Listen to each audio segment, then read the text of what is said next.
Friends, എല്ലാവർക്കും നമസ്കാരം. ഇന്ന് നമ്മൾ ഒരു നാടൻ ചിക്കൻ കറിയുടെ റെസിപ്പി ആയിട്ടാണ് കേട്ടോ വന്നിട്ടുള്ളത്. ഇത് നമുക്ക് അപ്പത്തിൻ്റെയും ചപ്പാത്തിയുടെയും പൊറോട്ടയുടെ ഒക്കെ കൂടെ കഴിക്കാൻ പറ്റിയിട്ടുള്ള നല്ല ടേസ്റ്റി ആയിട്ടുള്ള ഒരു കറിയാണ്. എളുപ്പത്തിൽ ഉണ്ടാക്കിയെടുക്കാം. അപ്പോൾ അതെങ്ങനെ ചെയ്യാൻ നോക്കാം. അപ്പോൾ ഈ ഒരു ചിക്കൻ കറിക്ക് വേണ്ടിയിട്ട് ഏകദേശം ഒരു 3/4 കിലോ വരുന്ന ചിക്കനാണ് എടുത്തിരിക്കുന്നത്. നന്നായിട്ട് കഴുകി വൃത്തിയാക്കി എടുത്തിട്ടുണ്ട്. ചിക്കൻ്റെ എല്ലോട് കൂടിയിട്ടുള്ളതും എല്ലില്ലാത്തതായിട്ടുള്ള കഷ്ണങ്ങളാണ് എടുത്തിരിക്കുന്നത്. ഇനി ആദ്യം നമുക്കിതിലേക്ക് ഒരു 1/4 ടീസ്പൂൺ മഞ്ഞൾപ്പൊടി, 1 ടീസ്പൂൺ കുരുമുളക് പൊടി, പിന്നെ കുറച്ച് ഉപ്പും അതും ചേർത്ത് നന്നായിട്ട് ഇതുപോലെ ഒന്ന് കൈ വെച്ചിട്ട് മിക്സ് ചെയ്തതിന് ശേഷം ഇതൊരു 15 മിനിറ്റ് സമയം റെസ്റ്റ് ചെയ്യാനായിട്ട് വെക്കാം. ഒരു 15 മിനിറ്റ് ഒക്കെ തന്നെ വെച്ചാൽ മതിയാവും. നമ്മളതിന് വേണ്ടിയിട്ടുള്ള ആ സവാളയും വെളുത്തുള്ളിയും ഇഞ്ചിയൊക്കെ ഒന്ന് റെഡിയാക്കുന്ന സമയം മതി. ഇതുപോലെ നന്നായിട്ടൊന്ന് മിക്സ് ചെയ്തതിന് ശേഷം ഇതൊരു സൈഡിലേക്ക് മാറ്റി വയ്ക്കാം. ഇനി കറി ഉണ്ടാക്കാൻ വേണ്ടിയിട്ടുള്ള പാത്രം അടുപ്പത്ത് വയ്ക്കാം. പാത്രം നന്നായിട്ട് ചൂടായി വരുന്ന സമയത്ത് ഇതിലേക്കൊരു 2-3 ടേബിൾ സ്പൂൺ വെളിച്ചെണ്ണ ഒഴിച്ചു കൊടുക്കാം. അതായത് സവാളയൊക്കെ നന്നായിട്ട് വഴറ്റിയെടുക്കാൻ പാകത്തിനുള്ള എണ്ണ ഒഴിച്ചു കൊടുക്കാം. അപ്പോൾ ഇതൊരു നാടൻ കറി ആയതുകൊണ്ട് ഇതിന് വേണ്ടിയിട്ട് നമ്മൾ വെളിച്ചെണ്ണ തന്നെ എടുക്കുക കൂട്ടോ കൂടുതൽ നല്ലത്. ഇനി ഈ എണ്ണ നന്നായിട്ട് ചൂടായി വന്നാൽ ആദ്യം നമുക്കിതിലേക്ക് കുറച്ച് കറിവേപ്പില ഇട്ട് കൊടുക്കാം.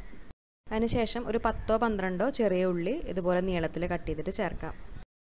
എന്നിട്ട് ആ ഉള്ളി നന്നായിട്ടൊന്ന് വാടി വരുന്നവരെ വഴറ്റിയെടുക്കാം. ഒരുപാട് അങ്ങോട്ട് കളറൊന്നും മാറേണ്ട ആവശ്യമില്ല. എന്നിട്ട് ആ ഉള്ളി നന്നായിട്ടൊന്ന് വാടി വന്നാൽ ഇതിലേക്ക് 1 ടേബിൾ സ്പൂൺ വെളുത്തുള്ളി ചതച്ചതും 1 ടേബിൾ സ്പൂൺ ഇഞ്ചി ചതച്ചതും ചേർത്ത് കൊടുക്കാം. അപ്പോൾ അതിന് പകരം നിങ്ങൾക്ക് വേണമെങ്കിൽ വെളുത്തുള്ളി ഇഞ്ചിയും ചെറുതായിട്ട് കട്ട് ചെയ്തിട്ട് അങ്ങനെ വേണമെങ്കിലും ചേർക്കാം. പക്ഷെ അങ്ങനെ ചതച്ച് ചേർക്കുമ്പോഴാണ് ആ ഒരു ഫ്ലേവർ കൂടുതലായിട്ട് കിട്ടുക.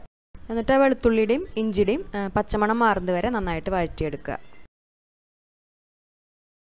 അതിനുശേഷം ഇതിലേക്ക് നമുക്ക് സവാള ചേർത്ത് കൊടുക്കണം.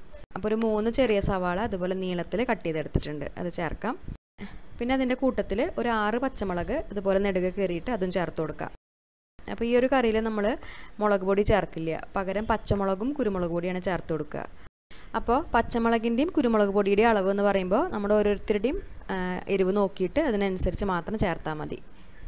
പിന്നെ അത് പെട്ടെന്ന് വഴന്ന് കിട്ടാൻ വേണ്ടിയിട്ട് അതുപോലെ കുറച്ച് ഉപ്പും കൂടി ചേർത്ത് കൊടുത്തിട്ട് ഇതെല്ലാം കൂടിയിട്ട് നന്നായിട്ടൊന്ന് വഴറ്റിയെടുക്കുക. അപ്പോൾ സവാള ഒരുപാട് അങ്ങോട്ട് കളറൊന്നും മാറേണ്ട ആവശ്യമില്ല, നന്നായിട്ടൊന്ന് വാടി വന്നാൽ മതി. അതുവരെ ഒന്ന് ഇളക്കി കൊടുക്കുക. ഇപ്പോൾ സവാള നന്നായിട്ട് വഴന്നു വന്നിട്ടുണ്ട്. ഈ ഒരു രീതിയിലായാൽ മതി, ഒരുപാട് അങ്ങോട്ട് ബ്രൗൺ കളർ ആവേണ്ട ആവശ്യമില്ല. ഇനി ഇതിലേക്ക് ആവശ്യത്തിനുള്ള പൊടികളൊക്കെ നമുക്ക് ചേർത്ത് കൊടുക്കാം.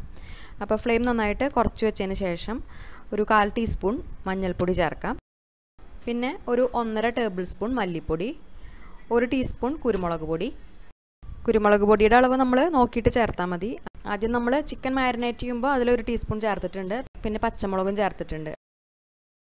ഇനി 1 ടീസ്പൂൺ ഗരം മസാല, പിന്നെ അവസാനമായിട്ട് 1 ടീസ്പൂൺ പെരിഞ്ജീരകപ്പൊടിയും ചേർക്കാം. പെരിഞ്ജീരകപ്പൊടി നമുക്ക് ആ ഫ്ലേവർ കൂടുതലായിട്ട് ഇഷ്ടമാണെങ്കിൽ ഒരു 1.25 ടീസ്പൂൺ വരെയൊക്കെ ചേർക്കാം. എന്നിട്ട് ആ പൊടികളുടെ പച്ചമണം മാറുന്നവരെ നന്നായിട്ട് വഴറ്റിയെടുക്കുക. അതിനുശേഷം ഇതിലേക്ക് അത്യാവശ്യം വലുപ്പമുള്ള ഒരു തക്കാളി ഇതുപോലെ നീളത്തിലെ കഷ്ണങ്ങളാക്കിയിട്ട് ചേർക്കാം. എന്നിട്ട് ആ തക്കാളി നന്നായിട്ടൊന്ന് സോഫ്റ്റായി വരുന്നവരെ വഴറ്റിയെടുക്കുക. ഇപ്പോൾ തക്കാളി നന്നായിട്ട് സോഫ്റ്റായി വന്നിട്ടുണ്ട്. ഇനി നമുക്ക് നമ്മൾ നേരത്തെ മാറ്റി വെച്ചിട്ടുള്ള ആ ചിക്കൻ ഇതിലേക്ക് ചേർത്ത് കൊടുക്കാം. ഇനി ഫ്ലെയിം ഒന്ന് കൂട്ടി വെച്ചിട്ട് ഏകദേശം ഒരു 2 മിനിറ്റ് ഈ ചിക്കൻ നന്നായിട്ടൊന്ന് ഇളക്കി കൊടുക്കാം. ചിക്കനിൽ ആ മസാലയൊക്കെ നന്നായിട്ടൊന്ന് ആവുന്ന രീതിയിൽ. അതിനുശേഷം ഫ്ലെയിം ഒന്ന് കുറച്ചിട്ട്, അതായത് ഒരു ലോ ടു മീഡിയം ഫ്ലെയിമിൽ വെച്ചിട്ട് ഇതൊന്ന് അടച്ചു വെച്ചിട്ട് വേവിക്കാം. ഒരു 3-4 മിനിറ്റ് വേവിച്ചെടുക്കാം. അപ്പോഴേക്കും ചിക്കൻ ഇതുപോലെ കുറച്ച് വെള്ളമൊക്കെ ഇറങ്ങി വരാനായിട്ട് തുടങ്ങും. അപ്പോൾ ആ സമയത്ത് നമുക്കിതിലേക്ക് നാളികേരത്തിൻ്റെ 2ാം പാൽ ചേർത്ത് കൊടുക്കണം. 2ാം പാലിലാണ് നമ്മൾ ഈ ചിക്കൻ വേവിച്ചെടുക്കുക. അപ്പോൾ ഒരു 1.5 കപ്പ് 2ാം പാലാണ് ചേർത്തിരിക്കുന്നത്. അതായത് 2 കപ്പ് നാളികേരമാണ് എടുത്തിട്ടുണ്ടായിരുന്നത്. അതിലൊരു 1/2 കപ്പും 1 ടേബിൾ സ്പൂണും വെള്ളം ചേർത്തിട്ടുണ്ടാവും. എന്നിട്ട് 1 കപ്പ് നല്ല കട്ടിയുള്ള നാളികേരപ്പാൽ എടുത്തിട്ടുണ്ട്. അതിനുശേഷം സെയിം നാളികേരത്തിൽ 1.5 കപ്പ് വെള്ളം ഒഴിച്ചു കൊടുത്തിട്ട് 1.5 കപ്പ് 2ാം പാലാണ് എടുത്തിരിക്കുന്നത്. അതാണ് നമ്മളിതിൽ ചേർത്ത് കൊടുത്തിട്ടുള്ളത്. ഇനി ഇതിലേക്ക് ഈ സമയത്ത് കുറച്ച് കറിവേപ്പിലും ചേർത്ത് കൊടുത്തിട്ട് നന്നായിട്ടൊന്ന് തിളപ്പിച്ചെടുക്കാം. ഇതുപോലെ നന്നായിട്ട് തിളച്ച് വന്നാൽ പിന്നെ നമ്മൾ ഫ്ലെയിം കുറച്ച് വെച്ചിട്ട് ഇത് അടച്ച് വെച്ചിട്ട് വേവിക്കണം. അപ്പോൾ ഒരു ലോ ടു മീഡിയം ഫ്ലെയിമിൽ വെച്ചിട്ട് വേവിച്ചെടുക്കാം. ചിക്കൻ വേവാൻ ഏകദേശം ഒരു അരമണിക്കൂറൊക്കെ എടുക്കും. പിന്നെ നമ്മൾ എടുക്കുന്ന ചിക്കൻ അനുസരിച്ച് വേവുന്ന സമയത്തിന് വ്യത്യാസം ഉണ്ടാവാം. അപ്പോൾ അത് നോക്കിയിട്ട് വേവിച്ചെടുത്താൽ മതി. പിന്നെ ഇടയ്ക്ക് നമ്മൾ ഇതും തുറന്നിട്ട് ഇളക്കി കൊടുക്കാനായിട്ട് ശ്രദ്ധിക്കുക.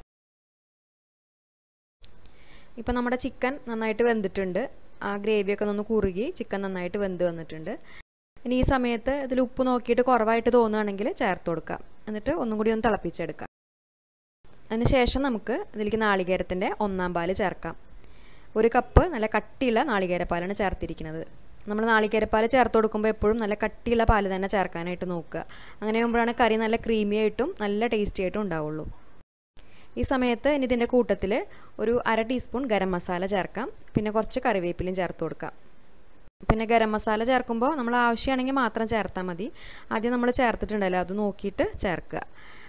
ഇനി ഈ കറി നമ്മൾ തിളപ്പിക്കേണ്ട ആവശ്യമില്ല. 1/4 പാല് ചേർത്ത് കൊടുത്തു കഴിഞ്ഞാൽ ജസ്റ്റ് നന്നായിട്ടൊന്ന് ചൂടാക്കി എടുത്താൽ മതി. തിളച്ച് കഴിഞ്ഞാൽ കറി പിരിഞ്ഞു പോവും. അതുകൊണ്ട് ലോ ഫ്ലെയിമിൽ വെച്ചിട്ട് നന്നായിട്ടൊന്ന് ചൂടാക്കി എടുത്താൽ മതി. അതിനുശേഷം അവസാനം ഇതിലൊരു 4 പീസ് തക്കാളി ഇതുപോലെ വട്ടത്തിൽ അരിഞ്ഞിട്ട് വെച്ച് കൊടുത്തിട്ടുണ്ട്.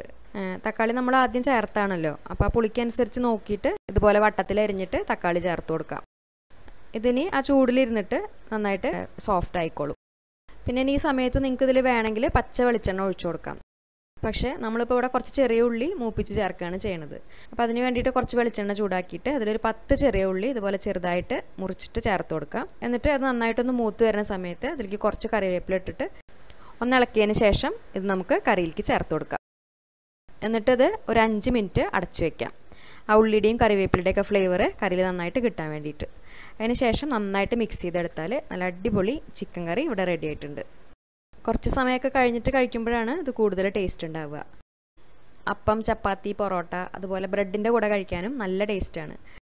അപ്പോൾ എല്ലാവർക്കും ഈ ഒരു ചിക്കൻ കറിയുടെ റെസിപ്പി ഇഷ്ടപ്പെട്ടു എന്ന് വിചാരിക്കുന്നു. എല്ലാവരും ഉണ്ടാക്കി നോക്കിയിട്ട് ഫീഡ്ബാക്സൊക്കെ അറിയിക്കൂ. പിന്നെ വീഡിയോ നിങ്ങൾക്ക് ഇഷ്ടപ്പെട്ട ലൈക്ക് ചെയ്യാനും ഷെയർ ചെയ്യാനും കമൻറ്റ് ചെയ്യാനും മറക്കരുത്. അതുപോലെ നമ്മുടെ ചാനൽ ഇതുവരെ സബ്സ്ക്രൈബ് ചെയ്യാത്തവർ മറക്കാതെ ഒന്ന് സബ്സ്ക്രൈബ് ചെയ്ത് സപ്പോർട്ട് ചെയ്യുക. അപ്പോൾ ഇനി നല്ലൊരു റെസിപ്പിയായിട്ട് വീണ്ടും കാണാം. താങ്ക്